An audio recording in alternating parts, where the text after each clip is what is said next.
Hi everyone, welcome back to DP Institute. I want to ask you something. Have you ever thought about grammar is important? Pernah berpikir nggak bahwa grammar itu penting? Nah, jawabannya adalah ada di sini. Part of speech. Part of speech. Part of speech itu apa sih?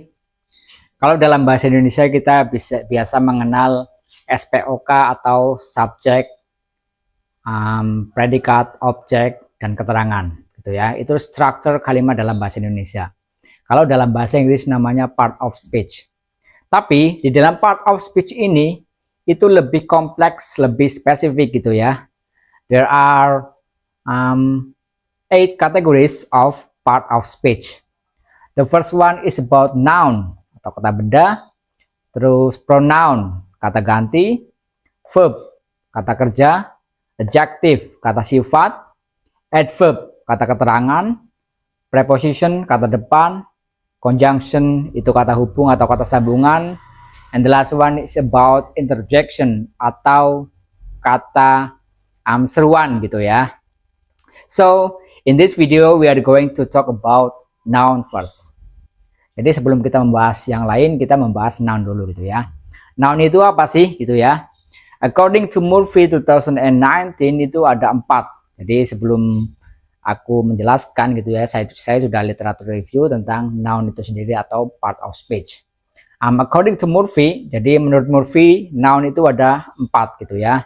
Bisa jadi person, orang itu bisa jadi noun, terus place atau tempat itu gitu ya, terus thing, sesuatu, ide gitu ya, and the last one is about idea atau ide gitu ya.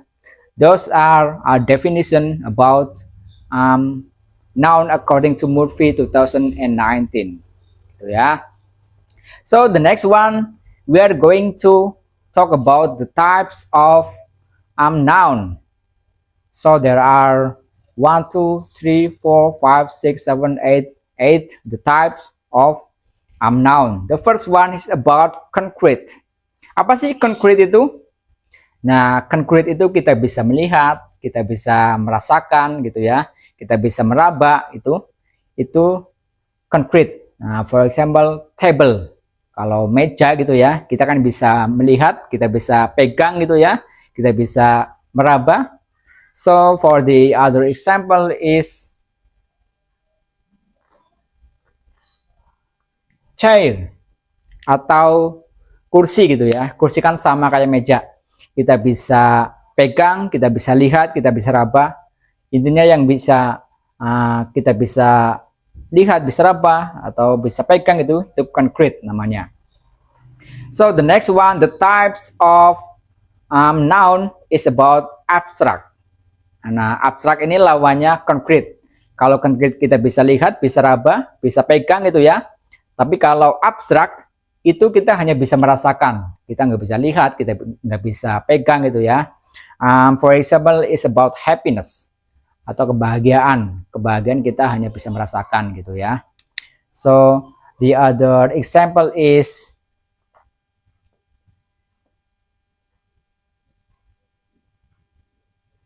freedom atau kebebasan, sama seperti happiness. Kebebasan atau freedom kita nggak bisa melihat gitu ya, tapi kita bisa merasakan. So the next types of noun is about proper gitu ya. Proper itu khusus gitu ya, khusus. For example Indonesia. Nah, Indonesia itu adalah sebuah negara gitu ya. Jadi for example generalnya itu negara, country, khususnya itu for example Indonesia gitu ya. For the other example, for example Thailand gitu ya. Thailand juga nama negara, country gitu ya. Terus for example lagi adalah Arabic atau bahasa Arab gitu ya. Ini bahasa Arab propernya, terus commonnya itu bahasa atau language.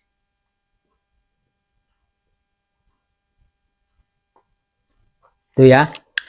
Common versus proper. Common itu generalnya, for example country, terus propernya Indonesia gitu ya. Terus commonnya for example language, terus propernya Arabic atau bahasa Arab gitu ya. So the next one, the types of noun is about countable. Nah, countable ini apa sih? Countable itu benda yang dapat dihitung gitu ya. For example, apple. Apple ini kalau satu, kalau lebih dari satu apples gitu ya. Kalau satu itu namanya singular, kalau lebih dari satu namanya plural. For the other example is about book atau buku gitu ya. Kalau satu itu book, kalau lebih dari satu kita tambah s jadinya books gitu ya. Nah, those or that about countable. So the next one is about uncountable. Uncountable ini lawannya dari countable gitu ya. Kalau tadi countable itu dapat dihitung, terus uncountable berarti tidak dapat dihitung gitu ya. For example, water. Kita nggak bisa hitung air gitu ya. Kita hanya bisa ambil gitu ya, satu gayung, mungkin satu ember gitu ya, tapi kita nggak bisa hitung air gitu ya, or water. The other example is about liquid atau cairan gitu ya. Kita juga sama nggak bisa menghitung sama seperti air atau water gitu ya. Terus the other example is about air atau udara gitu ya. Kita kan nggak bisa hitung udara gitu ya, sama seperti water, liquid, itu air juga sama. Nah, the next one, the types of noun is about collective. Nah, collective itu apa sih? Collective itu kumpulan gitu ya. For example, team. Di dalam tim ini lebih dari satu individu, individu satu, individu dua, tiga gitu ya, digabung namanya menjadi tim gitu ya. For the other example is family. Nah, family kan ini kan satu kesatuan. Di dalam family ada father, mother, grandfather, grandmother, cousin, daughter gitu ya, son gitu ya. Itu satu kesatuan namanya family. So the next one or the last one, the types of noun is about compound. Compound itu apa sih? Compound itu gabungan kata gitu ya. Jadi dua kata, tiga kata itu yang digabung menjadi satu namanya jadi compound. Nah, satu arti gitu ya. For example, toothpaste. Kalau kita pisah gitu ya, tooth gitu ya, gigi. Terus kalau paste itu pasta gitu ya. Kalau jadi toothpaste itu pasta gigi gitu ya. Jadi satu atau dua tiga kata digabung menjadi satu namanya compound. So the other example is about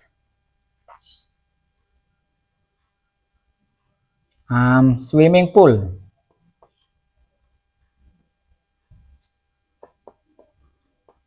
Swimming pool atau kolam renang gitu ya. Kalau kita satukan, satunya itu swimming itu renang, pool itu kolam gitu ya. Tapi kalau disatukan namanya compound. Jadi swimming pool or kolam renang gitu ya.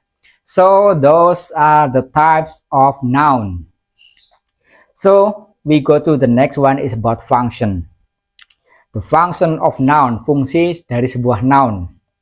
Itu ada tiga gitu ya. Subject, object, complement. Ya, for example about subject, students learn fast. Nah, student ini subjeknya itu kita juga bisa jadi noun gitu ya. Terus objek, I like music. Ya, music ini kita jadikan objek gitu ya, berada di belakang. Ini juga noun. Terus complement, she is a doctor gitu ya. A doctor ini noun yang difungsikan sebagai keterangan gitu ya. Nah, jadi so those are the function of noun. Ada tiga gitu ya. Subject, object, complement. Nah, bedanya di mana? Bedanya hanya diletak saja. Kalau di depan itu namanya subject, kalau di belakang gitu atau sebagai keterangan itu namanya object dan complement. Gitu. Those are about function of noun. So, we move to the next material is about noun phrase. Noun phrase itu apa sih? Nah, kadang sebuah noun itu tidak berdiri sendiri gitu ya. Ada kata-kata yang lain yang menjelaskan noun itu sendiri. For example, the big red ball on the table gitu ya. The main noun atau the head-nya itu tetap ball or bola gitu ya. Yang lain ini hanya menjelaskan. The big red ball. Jadi bola yang besar dan berwarna merah gitu ya. Jadi yang lain ini hanya menjelaskan, yang utamanya tetap noun-nya itu tetap ball. Tapi kalau di noun phrase berarti satu kesatuannya ini, the big red ball gitu ya. Yang lain hanya menjelaskan. Gitu ya guys. Do you get it? Semoga paham gitu ya. Jadi kalau diibaratkan part of speech itu material dalam sebuah bangunan gitu ya. Ada noun, pronoun, verb, adjective gitu ya. Kita harus paham masing-masing fungsi dalam part of speech gitu ya. So the next video we are going to talk about pronoun gitu ya. So stay tuned with DP Institute. See you.